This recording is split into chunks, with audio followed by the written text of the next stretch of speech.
The king of the fourth, how DeMar DeRozan has etched his way into history, joining the likes of Wilt, Kobe, Jordan, and LeBron. Also, I sit down with the reigning champion, Giannis Antetokounmpo, and he tells us why he's the furthest from content with his one ring. NBA Today starts right now.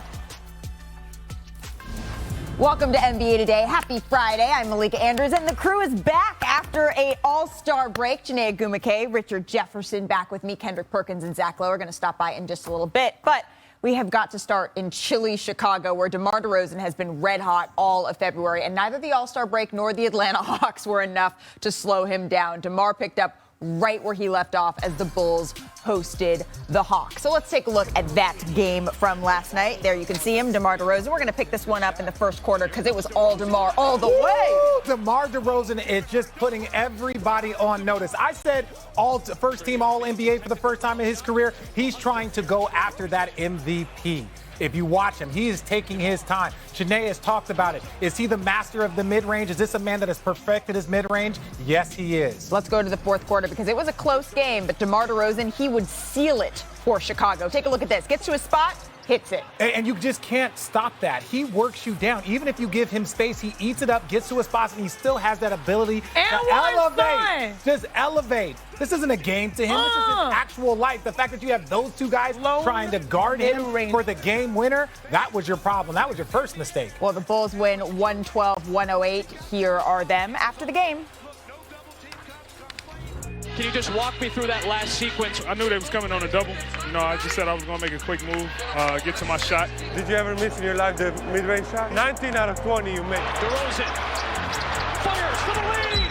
Constance finest does it again. That's me, baby. Big shot. When DeMar gets to his spots and feels like he's in rhythm, he's going to take those shots. But, what he's done, however many games it's been now, and really just the whole year, he's just been remarkable. I mean, he's been incredible. Smooth criminal. D-Roll, man, one hell of a player. That basket is looking the size of Lake Michigan right now for him. All right, so take a look at DeMar's odds to win MVP this season. He was 250-1 when the season started, but after this streak, DeRozan is now at just 16-1 odds to win the award. That's according to Caesars Sportsbook. So let's welcome in Kendrick Perkins. And Big Perk, I know I've given you a hard time about how often you change your pick for MVP, but I've been thinking there have been so many players who've sort of played their way in and out of this conversation that I hate to say it, but I'm going to. You may be right. The changing may be warranted. So I ask you, Kendrick, where does DeMar DeRozan fall in the MVP conversation today? You know what? He is 1A and Joel Embiid is 1B. I get a slight edge to DeMar. You know why? Because not only are they on, I believe, a 6-game winning streak, but it's not what he's doing, it's how he's doing it. And he's doing it without he's doing it without Lonzo Ball. He's doing it without Alex Caruso. That last night was Zach LaVine first game back. And you know what else? He's making analytics and making those guys look crazy because all these people that wanted to talk about three-point shooting, he's doing it from the mid-range. And he's doing it so efficient that he reminds me of a certain guy that played in the United Center that done it from the mid-range but done it with great efficiency. And that's Michael Jordan. So when you look at his numbers, right, you talk about 36, 37, 38, 40, 37, 36, 37, game winner. Like, you can't knock it with all W's. You got to put them at the top. There you go. Well, what do you think, Richard? No, look, to add to what Perk's saying, it's how he's doing it. Don't forget the Jokic MVP, really the sealer. There were two things. One, he played in every single game last year. And the second one for Jokic was that he did it once Jamal Murray went down. When Jamal Murray went down, everyone thought this team was going to, struggle to get into the postseason. Not only did he elevate his game, he elevated everyone's game around him. And those were some of the big deciding factors for Jokic getting that MVP. And now DeMar is doing that. To your point, there's no Lonzo Ball. There is no Alex Caruso. So all of these things, and then DeMar's like, you know what? I've been playing at an A level. Let me go to an A++ level. He is playing the best basketball of his entire career from start to finish of a game. And I don't know if there's a player right now that has been more important to their singular team success than DeMar DeRozan. We love great grades over here. A+, A+++. He He absolutely deserves that, passing with fine colors. When I think of DeMar DeRozan, I just love, it's not what he does, as Perk says, it's how he's doing it, how he's been a professional throughout all the transitions and the stops of his career, and how he's just made his game better by doing what his strengths are, and that's the mid-range. He hasn't fallen in love with the three-point shot, even though he'll knock it down when necessary. But my goodness, the pace he plays with, the tempo, you're not going to speed up the game for him. He's found control of that. And the last time we've seen such a streak, you're right, Kendrick Perkins, it's since Michael Jordan, 35 points plus on a streak, since Michael Jordan in 1986. So this is a special time. And when it comes to the MVP conversation, I love that 1A, 1B, because I do think, do. Yeah, I know, it's more than one answer. But of course, I believe, leading into All-Star break, it's been Joel Embiid. But Joel Embiid, he had those numbers. We talked about since Christmas Day, he's been putting up, he never got dipped below 30 except once. This is DeMar DeRozan's time, and I'm really excited for today and moving forward to see what the answer, pun intended, when it comes to Philly star. Well, you know you're balling when even your competitors are having to compliment you. So take a look at this. Other stars are noticing what DeMar DeRozan is doing. John Morant tweeted, "He's like that for real." And Donovan Mitchell tweeted, "Sheesh, DeMar." And then James Harden chimed in, "Proud of my dog, DeMar DeRozan." So James Harden, he had something to say about DeMar. Well, at Sixers shoot-around this morning, Joel Embiid had plenty to say about James Harden ahead of his 76ers debut tonight. So here's Embiid on how Harden will mesh with the team. It's not going to be hard. We're not talking about, non-shooters or, guys that are limited offensively. We're talking about James Harden. I mean, it's funny. You see all the stories that are out there and all that stuff, and obviously, we all see it. It's completely different than, what you see out there. He's a great person, great personality, always smiling, fun to be around. His presence on the team and on the floor, has really changed a lot since he got here. So I'm just excited for that to continue on the court, and I think he's going to help us a lot.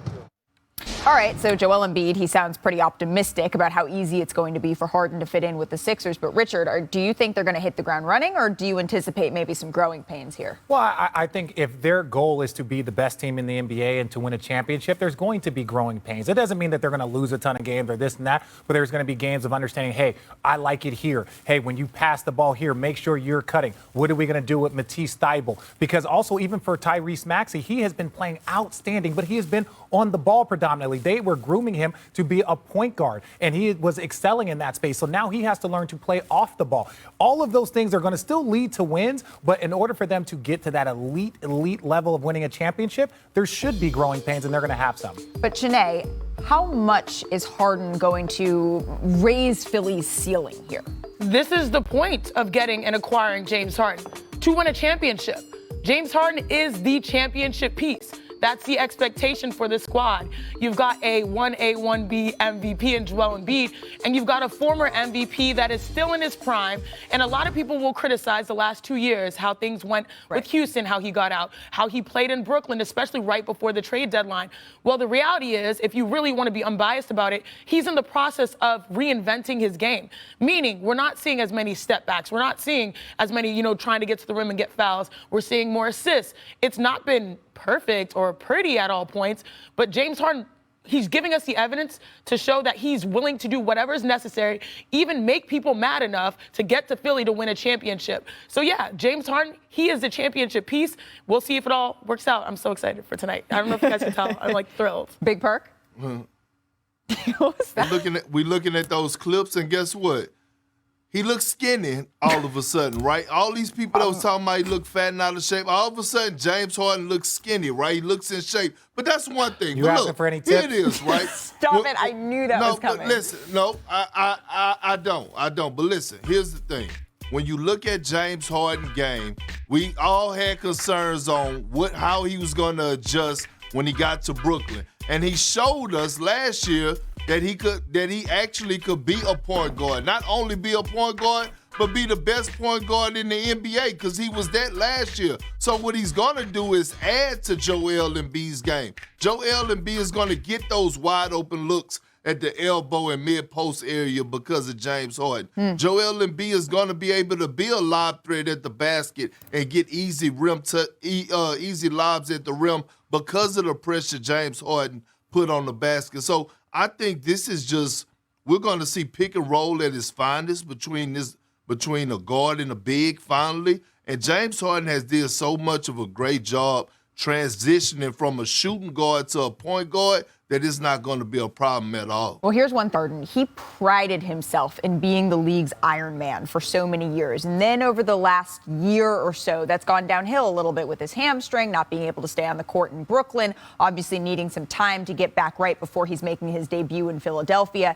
He wants to be that guy. He's told me over and over that his teammates can rely on and be out there. If he can keep that, then he's going to have the time to work on his game to build that gelling that we're looking at some of these other teams like Brooklyn, like even maybe Milwaukee with Brook Lopez, who was back out on the court yesterday, but we still haven't seen him in a game. They may have the time to gel that some of their competitors, say for those goons down in South Beach, may not have that time. But don't worry, we're going to dive much more into James Harden still ahead because his debut is tonight in Minnesota. How will he actually fit with Joel Embiid? We're going to break all of that down. And Zach Lowe on LeBron's feelings toward the Lakers front office and how the Lakers' trouble started before the season did. Plus, from the hunter to the hunted, how two-time MVP Giannis Antetokounmpo told me he's getting even better. NBA Today rolls on.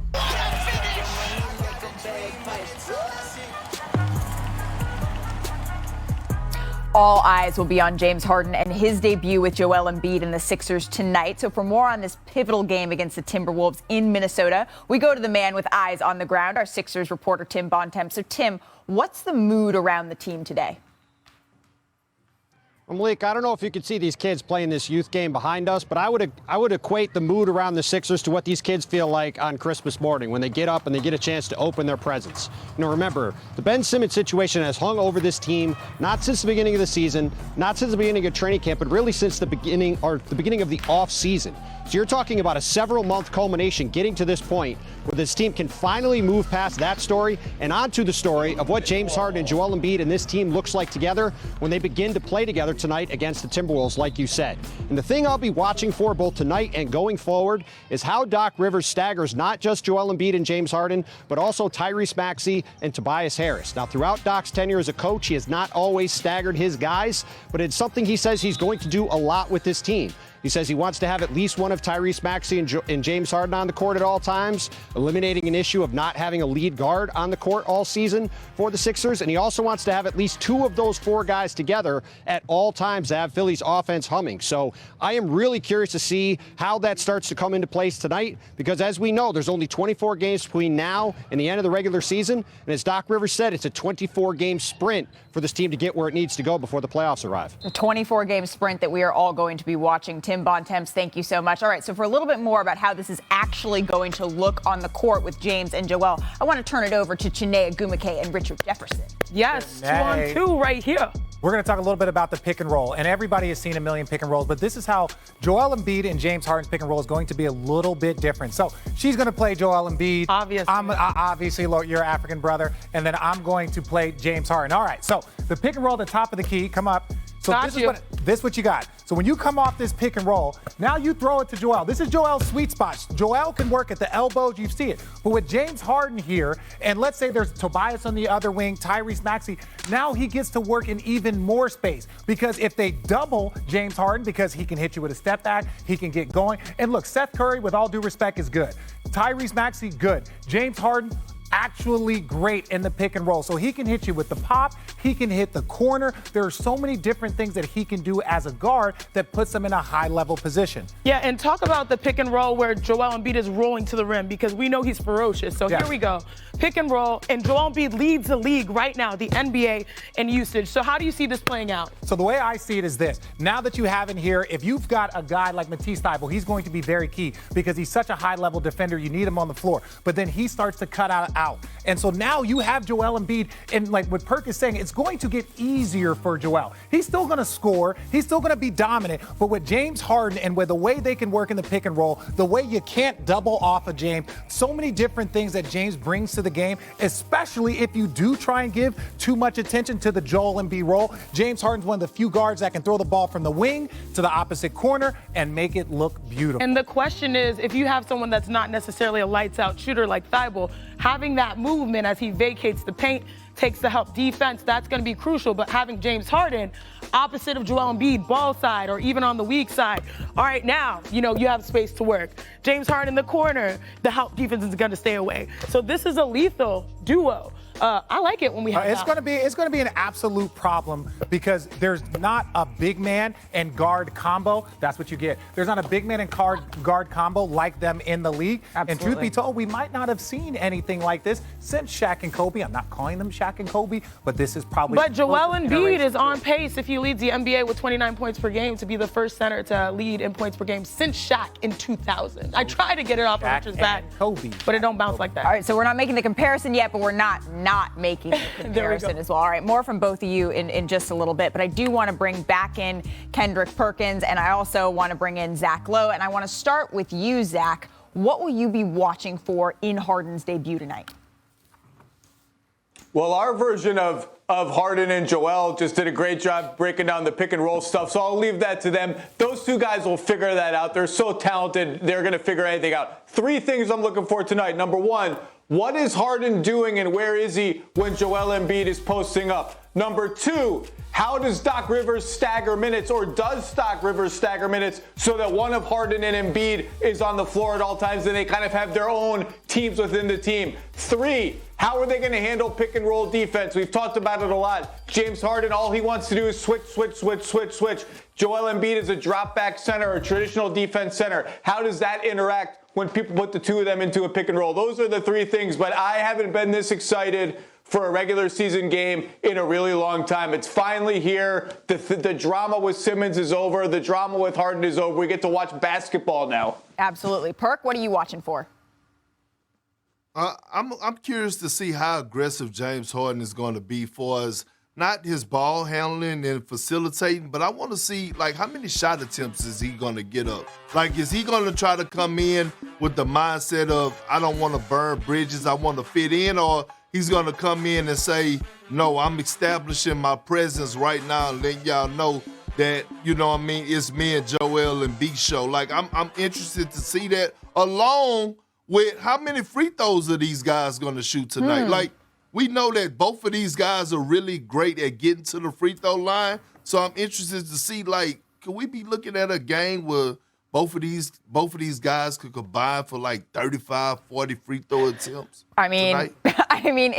It's not a no from me. Zach's saying it might be a no from him. We'll see. Here's one thing I do know. It's totally possible. Totally possible. It's just boring to watch free throws, but it's totally possible they could shoot 20 apiece in a game. You can't keep them off the line. Well, here's one thing I will say, though. James Harden, he knows how to make debuts not boring at all, because he has a history of showing out in his debuts with new teams. Because get this, he played 44 minutes in his Rockets debut on Halloween. That was back in 2012. He racked up 37 points, 12 assists, 6 rebounds, and 4 steals in a double-digit win over the Pistons. So then fast forward to January of 2021, Harden again logged 40 minutes in a home win over the Orlando Magic. I was in the building for that one. Recorded a triple-double, 32, 14, and 12. He became the first player in NBA history to record a 30-point triple-double in his debut with a new team. So here are James Harden's prop bets for his debut with Philly. Perk, get your notebook out. This is according to Caesars Sportsbook. Has him at around 21 points, 9 assists, 6 rebounds tonight. Or you can bet that he gets a triple-double at plus 650. Don't worry, though, because still to come on NBA Today, Giannis tells us why he's not even thinking about the past, how living in the moment may be a key this season for the Milwaukee Bucks, and was LeBron. I just hate where we're on right now. That did not look good. Certainly going to have implications for the Lakers. It's the same question every game. Every time we lose, it's hey, how long do you think it's going to take? We don't know. Things look bleak for the Lakers. They're 4 games under 500. They didn't make a move at the trade deadline, and now they're without Anthony Davis. And during the All-Star break, LeBron James was very active, however, on the court and in his comments. So here's Zach Lowe to recap. If it isn't one of our favorite NBA traditions, LeBron James stirring the pot with some passive-aggressive jabs. LeBron put the entire Lakers brain trust on notice, which is kind of funny because LeBron and his inner circle are very much members of that brain trust and played a huge role in the Lakers' decision to trade almost everything they had left for Russell Westbrook. LeBron used All-Star to take obvious digs at the Lakers and Rob Pelinka's passivity at the trade deadline. The MVP over there is Sam Preston. This guy's eye for talent. This guy's pretty damn good. LeBron is, of course, eligible for an extension with the Lakers this summer, and everything he said and did this week in Cleveland should be taken as a clear message to the Lakers brass. Show me a reason to extend. I can't pretend to know what LeBron wants to do. All I can do is talk to people and read the tea leaves as best I can. And my best guess is that LeBron would prefer not to leave the Lakers. It's always special to play in front of the Laker faithful. It's a beautiful thing. LeBron's obvious frustration with Pelinka, with the Lakers doing nothing at the trade deadline, that is probably, for now, more a push for action, and the pressure is on this summer. They can still trade that 2027 pick, and by then, they'll also be able to trade a 2029 first-round pick. Westbrook's deal? Bam, suddenly expiring contract. But just remember this, always remember this. Instead of trading everything for Westbrook, the Lakers had a deal on the table to trade Kyle Kuzma and Montrezl Harrell to the Kings for Buddy Hield. In that scenario, they would have kept Kentavious Caldwell-Pope, kept their own 2021 first-round pick, and in addition, they could have re-signed one of THT and Alex Caruso. Remember Alex Caruso? Pretty good player. The Lakers have to make a ton of decisions, and they have to make those decisions work for next season's Lakers in a way that makes LeBron happy. He cares about this season's Lakers and next season's Lakers, and the pressure is on. Okay, so that was pretty comprehensive there on the low post, Zach. Anything you want to add?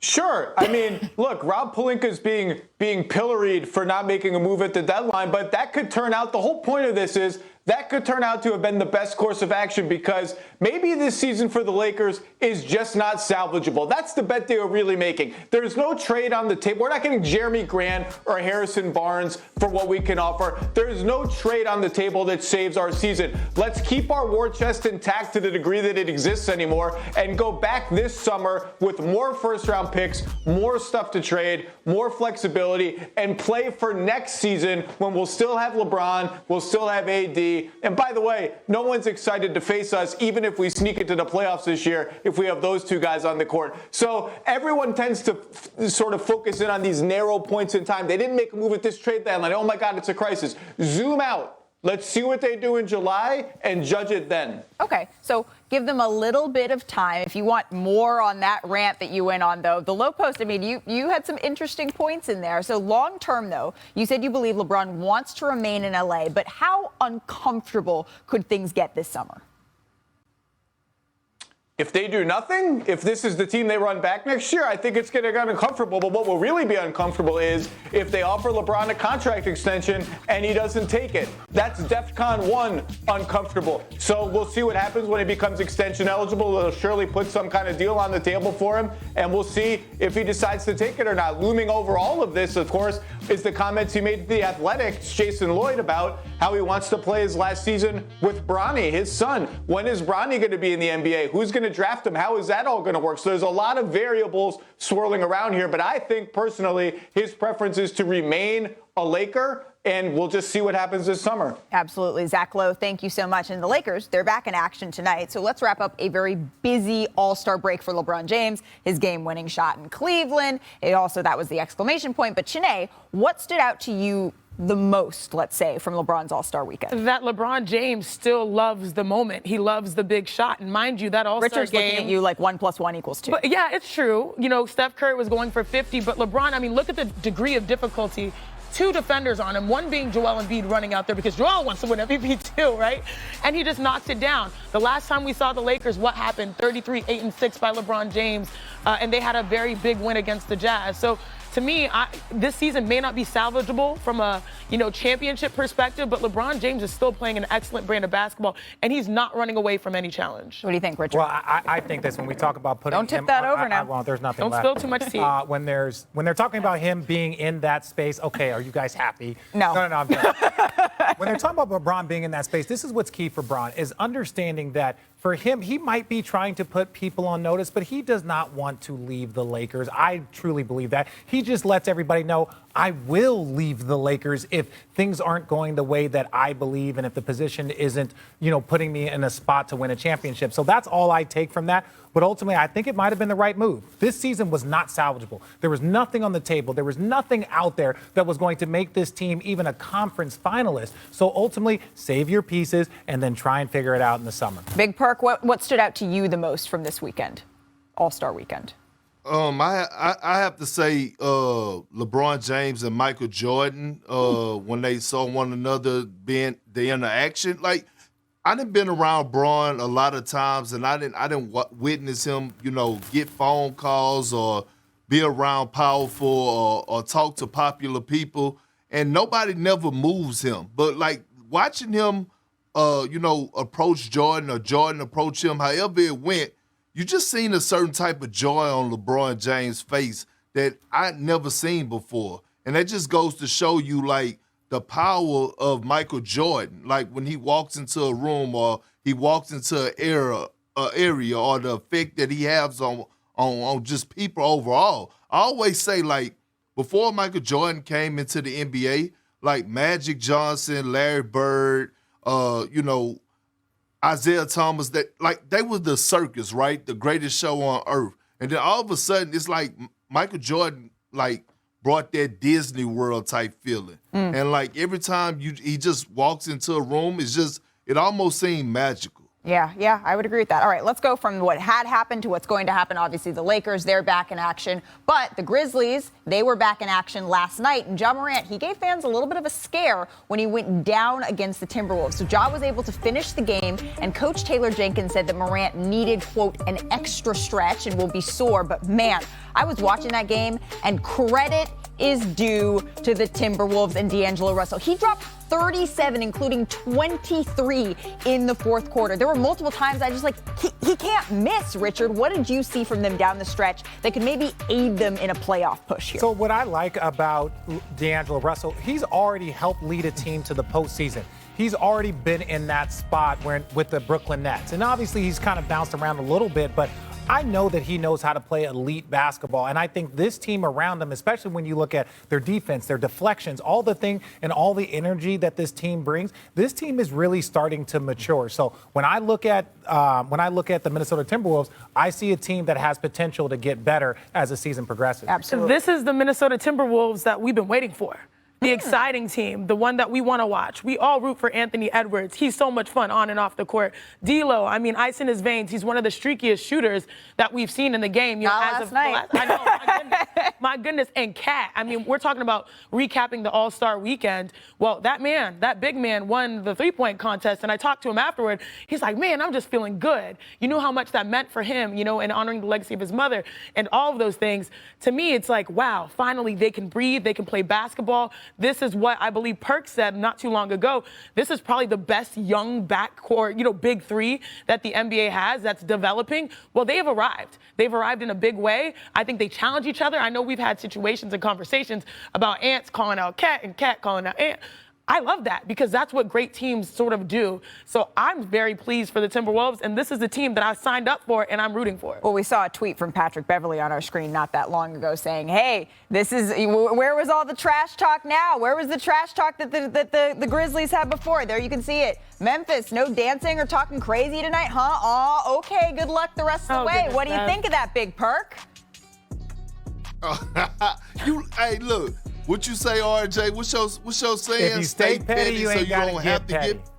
Yeah, exactly. But I love this. See, I'm not a fan of all the jersey swapping and all that. Like, I love the noise talking. You know why? Because the next game, if they match up again this season, they might match up in the postseason. By the way, since Sinead bringing up receipts, I did pick the Timberwolves to make the playoffs this season. I know we just getting into it and they, a few games over 500, but I did pick them just, a little light point. But look, I'm going to be looking forward to this matchup. And by the way, Patrick Beverley, he really can bump his gums because he was up in Ja Morant's stuff last night. Like, look, at the end of the day, Ja did not have his best shooting night last night. He did not. He struggled kind of from the field. So, Ja got to get his get back. But I love the noise talking. I ain't with the friendly stuff. We know you're about that. We also know that Ja Morant, he didn't look quite right in the fourth quarter, so hopefully he can take a little time, stretch it out, and he will come back better than he was